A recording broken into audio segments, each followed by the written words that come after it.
I was lucky enough to get a job at Abbey Road Studios many years ago, and I started off in those days as a tape operator, which means I just ran the tape, sat at the back of the room and ran the tape. And I was lucky enough to work with very great bands. I worked with George Harrison and John Lennon and Pink Floyd and various other people. And I actually started producing pretty soon. The first record I produced was 1976 with a band called Bebop Deluxe, who you probably wouldn't have heard of.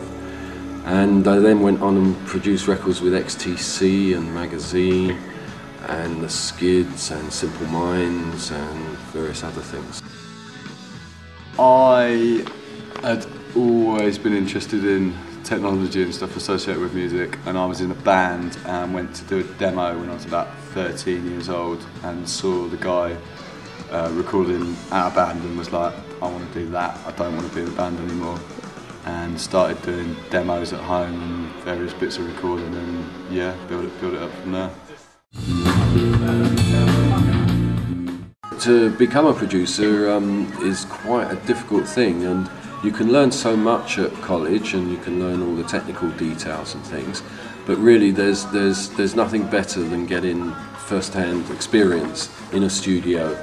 And so what I would recommend to aspiring producers is to hang around studios, even get your own little studio thing, get some musicians to record, to produce, and really get experience and take chances, make mistakes, and you know, and have fun with it. Really, I mean, anyone that produces a record needs a lucky break. It needs someone to trust them and someone to give you opportunity, and you know, and have a little bit of success. And it's a funny job, really, because you can produce great records, and if the records don't sell, if people haven't heard of the records, then you don't get anywhere. You kind of have to have a little break to, even if it's badly produced, if the record is successful, then you're known as a good producer. It's a funny kind of thing.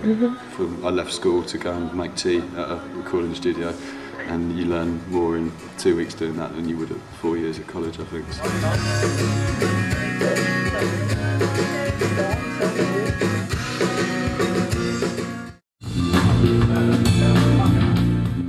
I look for uniqueness, really. I look for something special that the band's got that no other band's got, I think.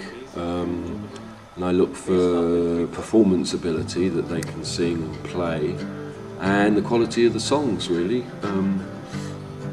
Songs and lyrics and what they're all about. And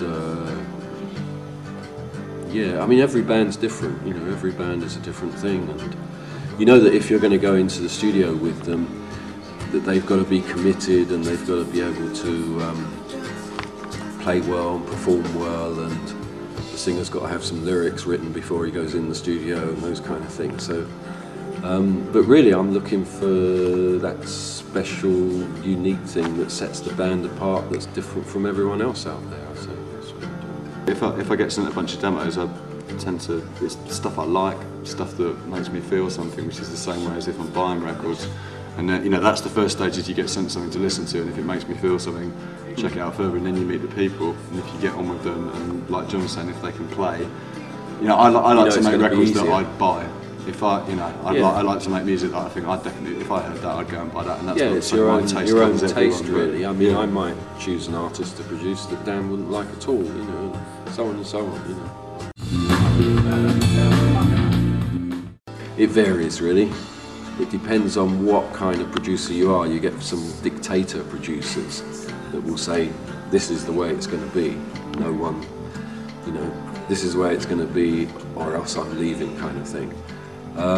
And you get collaborative producers that will work, you know, almost co-producers, where you work with the band, where all the band are making suggestions on sound and arrangements and takes and mixes and things.